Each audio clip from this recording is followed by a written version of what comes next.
이 영상은 우리나라에서 가장 위대한 사업가로 추앙받는 삼성그룹 창업자 이병철 회장의 생애와 각종 사건, 일화들을 다룬 영상입니다. 내용이 많아 여러 편으로 나누어 다루겠습니다. 먼저 구독과 좋아요 부탁드립니다. 제6화에 이어 계속되는 내용입니다. 한국비료와 사카린 밀수 사건. 5.16 군사혁명이 일어나자 이병철은 부정축제자로 몰리고 거액의 재산을 국가에 헌납하는 등 여러 우여곡절이 있었지만 박정희 정권과는 비교적 원만한 관계를 유지하였다. 박정희는 국정의 최우선 과제를 경제 발전에 두었는데 경제 발전을 이루기 위해서는 기업가들의 협조가 필수적이라는 것을 알고 경제개발 계획의 자문을 구하기도 했으므로 이병철은 전국경제인연합회를 조직하여 초대 회장에 취임하여 재계를 대표해서 다양한 정책 건의를 했고 협조도 하였다. 5.16 혁명 성공 후 1963년 10월의 선거에서 박정희가 대통령으로 당선되자 박 대통령은 국정의 최우선 과제를 경제 발전과 식량 증산에 두었다. 식량은 일제강점기는 말할 것도 없고 1950년대, 1960년대 국가의 가장 큰 걱정이었다. 6.25 전쟁 이후 미국에서 막대한 식량을 원조하기는 했지만 언제까지 받을 수도 없었고 국민의 70% 이상이 하루 밥 3끼를 제대로 먹을 수가 없을 만큼 식량이 부족했다. 그래서 박정희 대통령은 식량 증산을 국가의 최우선 과제로 삼은 것이다. 왜냐하면 혁명의 목표가 부정부패를 없애고 경제 발전을 통하여 국민을 잘 살게 하는 것이었는데 밥을 제대로 먹을 수 없다는 것은 정권을 제대로 유지하기가 어려울 수 있다는 것이기도 했기 때문이다. 당시 국제 정세를 보면 1940년대 멕시코에서 키가 작아 바람에 잘 쓰러지지 않고 수확을 많이 할 수 있는 밀이 개발되어 이 밀로 인하여 생산량이 전에 비하여 6배나 증가하는 녹색혁명이 일어났다. 물론 여기에는 품종의 개량과 더불어 큰 몫을 한 것이 질소비료였다. 우리나라 토양의 경우 수백 년 동안 농사를 지어 토양의 영양분이 거의 없는 상태라 식량의 수확이 아주 적었다. 그래서 생산량을 높이기 위해서는 비료가 필수적이었고 미국도 이러한 점을 잘 알고 있었다. 그래서 식량 증산에 꼭 필요한 비료공장 건설을 이병철에게 부탁한 것이었다. 이 당시 국내에는 작은 비료공장 몇 개가 있었으나 그 규모는 필요량의 10%에도 못 미치는 수준이어서 매년 비료를 해외에서 구입하느라고 막대한 외화가 지출되고 있었다. 박정희는 다음 선거를 위해서도 식량의 자급자족을 위해서도 비료공장이 반드시 필요하다 판단하여 이병철에게 비료공장을 지을 것을 독촉하였다. 이병철은 비료공장의 규모와 투입해야 되는 자금을 생각할 때 국가의 적극적인 협조 없이는 불가능하다 건의하였고 박정희는 장기영 부총리에게 비료공장 건설에 적극 협조하도록 하였다. 장 부총리와 이병철은 부산 피난 시절부터 서로 잘 아는 사이였다. 그때 장기영은 한국은행 부총재로 근무하고 있었고 이병철은 제1제당을 경영하고 있었다. 이병철은 1950년대 말 서독에서 차관을 얻어 비료공장을 짓기로 거의 다 교섭을 하고도 4.19 혁명으로 공장 설립이 무산된 적도 있어 비료공장의 건설을 자신의 숙명으로 여기고 있었다. 그래서 이병철은 과감하게도 세계 최대로 연산 36만 톤 규모의 공장을 짓기로 하여 건설에 필요한 모든 권한을 위임받았다. 당시 국제적인 비료공장을 살펴보면 일본은 단일 공장으로서는 연산 18만 톤이 최대 규모였고 소련이 30만 톤 규모의 공장을 기획 중이어서 큰 화제가 되고 있었다. 1964년 8월 20일 이병철은 일본 미쓰이 물산과 4,190만 달러의 차관 계약을 맺었다. 여기에 다시 200만 달러가 추가되어 총 4,390만 달러의 차관 도입을 정부로부터 승인을 받았다.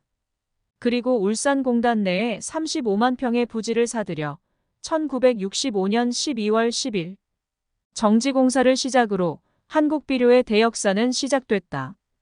이병철은 그룹의 엘리트들을 가려 뽑아 한비에 투입하고 충주비료의 기술진을 대거 스카웃했다. 그리고 김재명을 공장장으로 임명하여 건설을 책임지게 했다. 참고로 김재명은 나중에 제1제당 사장을 끝으로 삼성을 떠나 인스턴트 커피로 유명한 동서식품을 창립하였다. 공장 건설은 돌관 작업이었다. 군대보다 더 군대다운 특공대 작전이었다는 표현이 옳았다. 새벽 6시부터 밤 11시까지 쉴 틈 없었고 가족이 면회 오면 나가 여관에서 잠시 만나고 돌아오는 정도였다.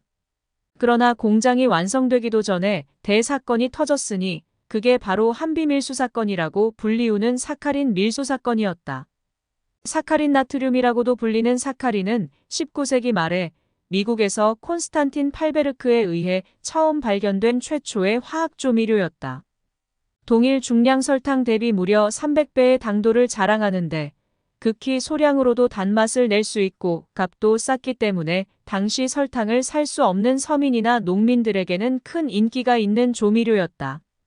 지금은 사카린이라는 이름 대신 유슈가, 신화당 등의 상표명으로 포도당 등을 섞어 판매하고 있으며 예전에 진로소주 등 대부분의 소주에도 사용되었다.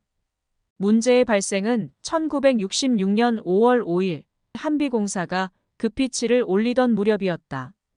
비좁은 울산항에 건설 자재가 밀어닥쳐 항만의 적체 현상이 발생하자 한비공장 구내의 보세구역이 허가됐고 이 구역에 각종 자재를 야적했다가 바로 공사에 투입했다. 이곳에는 이탈리아 몬테카니니사의 OTSA 60톤이 창고에 쌓여 있었다. OTSA는 비료 생산 공정에서 유황분을 제거하는 촉매제이자 인공감미료인 사카린의 원료였다. 그런데 회사 간부들이 이 중 일부를 빼돌려 부산의 인공감미료 공장에 팔아넘겼다가 부산세관에 적발된 것이다. 그래서 당시 한국비료는 수입원가의 4배에 달하는 2,330만 원의 벌금과 추징금을 물었으며 세관은 이 사건을 검찰에 고발하지 않고 적당히 넘어간 일이 있었다. 그런데 사건이 커진 것은 한 6개월 후에 경향신문에서 이 사건을 크게 보도한 것이다. 그러자 다른 신문들도 재벌밀수라는 타이틀로 일제히 일면에 보도했다. 당시에는 외화가 워낙 귀했기 때문에 박정희 정권은 밀수를 5대 사회악의 하나로 간주하여 대통령 특명으로 세관, 검찰, 경찰의 합동단속반이 처리를 맡고 그 결과는 장관에게까지 보고되고 있었던 시절이었다.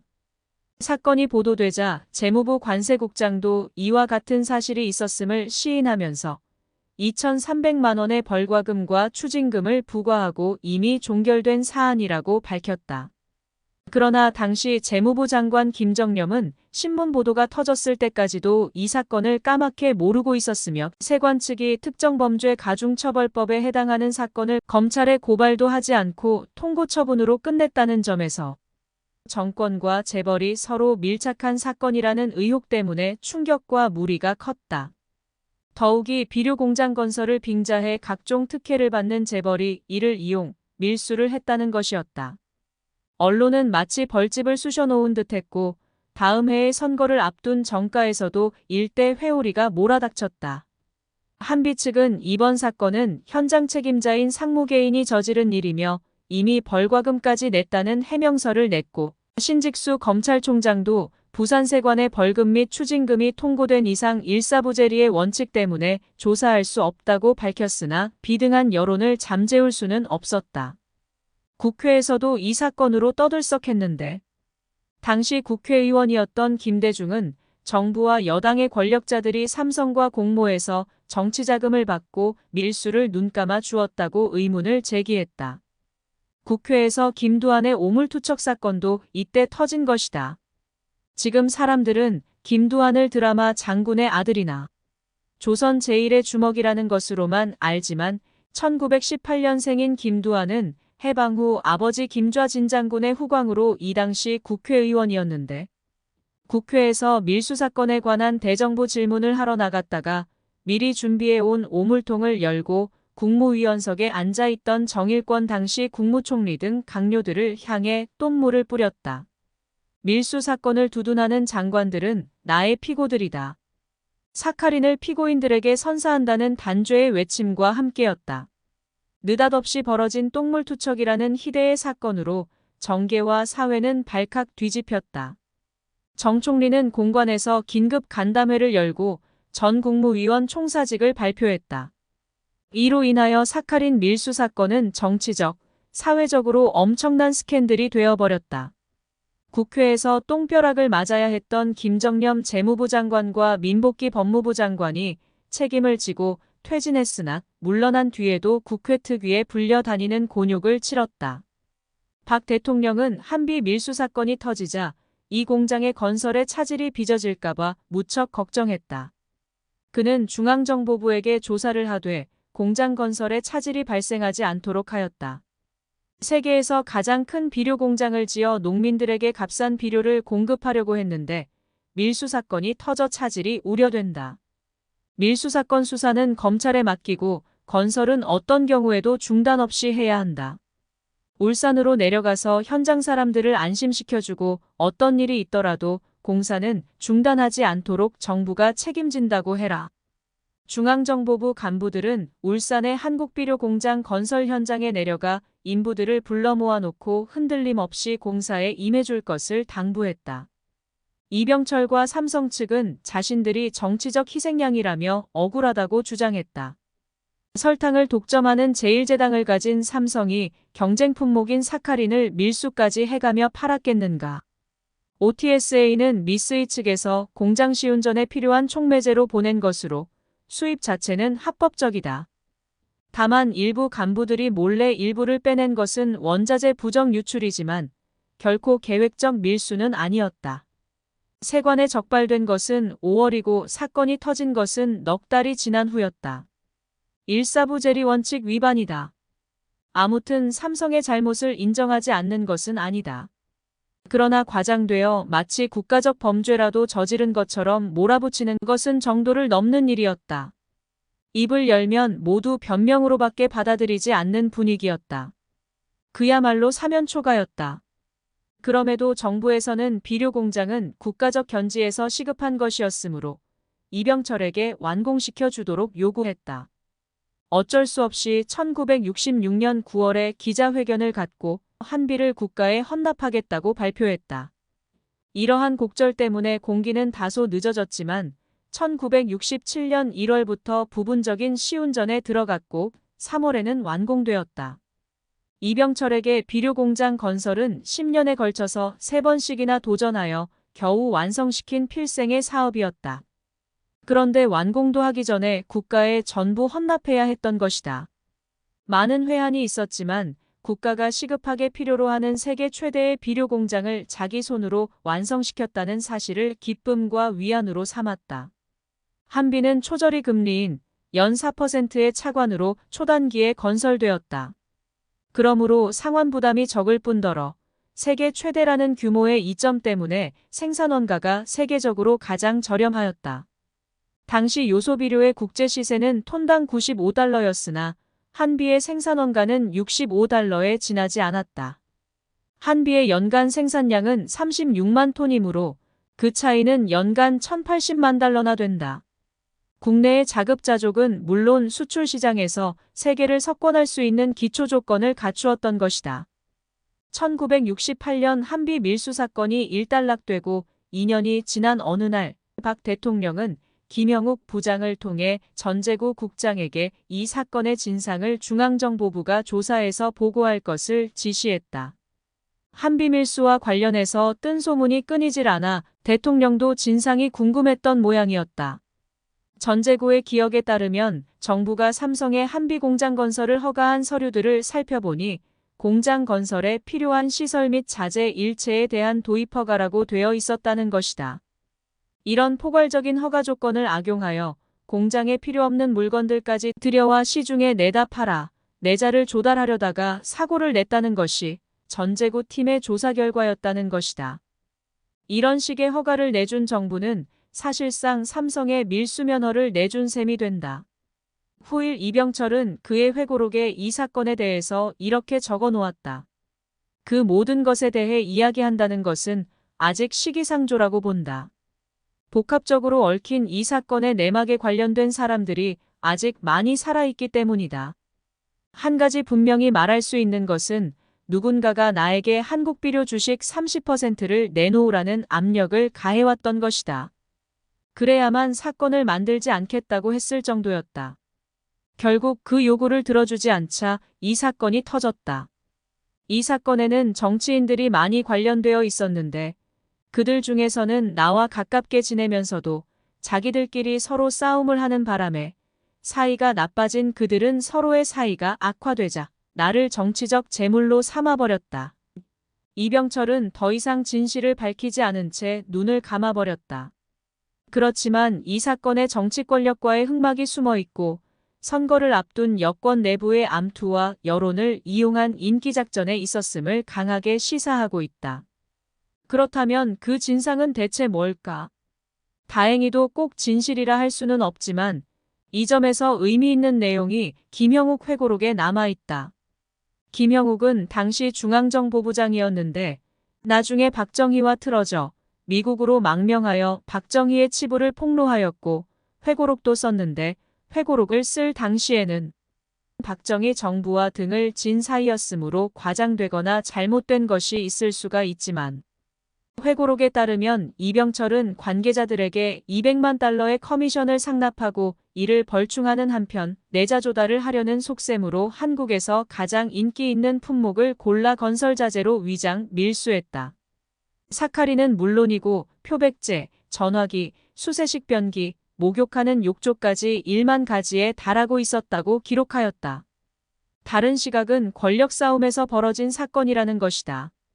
이만섭 의원에 의하면 박 대통령으로부터 저녁 식사 초대를 받아 청와대로 들어갔더니 정일권 국무총리, 장기영 부총리, 엄민영 내무장관, 이후락 비서실장, 김영욱 정보부장도 있었는데 당시 김종필과 정치적 라이벌이었던 김영욱 중앙정보부장은 김두한의 오물투척 사건을 김종필이 시켜서 한 일이라고 대통령에게 보고했다는 것이었다. 이 한비 사건은 파란 많던 이병철의 생애에서도 더할 나위 없는 쓰디쓴 체험이었다. 설상가상으로 전적으로 신임했던 한 간부사원이 이 사건 때문에 삼성이 파산하는 줄만 알았는지 인장을 맡긴 것을 기화로 삼성 재산의 3분의 1을 횡령하기도 했다가 나중에 거의 반환했던 일까지 일어났다. 또 다른 한 간부사원은 삼성을 만드는 데 반은 자기 노력이 있었다고 하면서 삼성 재산의 절반을 요구하기도 했다. 아무튼 이 사건으로 이병철 대신 둘째 아들 이창희가 구속되었고 비료 공장을 국가에 헌납했으며 자신은 경영 일선에서 은퇴하면서 마무리되었다. 한비 사건은 삼성과의 후계 구도에도 결정적인 영향을 미쳤다. 이후 감옥에 간 아들 이창희가 후계 자리를 놓고 다투다 아버지 이병철을 탈세 혐의로 박정희 대통령에게 밀고 하는 일이 발생하였는데 이병철은 이 일에 큰아들 이맹희도 가담했다 생각하여 큰아들과 둘째를 후계에서 배제시키고 셋째인 이건희를 후계로 삼는데 큰 단초를 제공하였다. 사람들에게 가장 흥미진진한 후계 구도 싸움은 다음에 계속됩니다. 구독과 좋아요 부탁드립니다.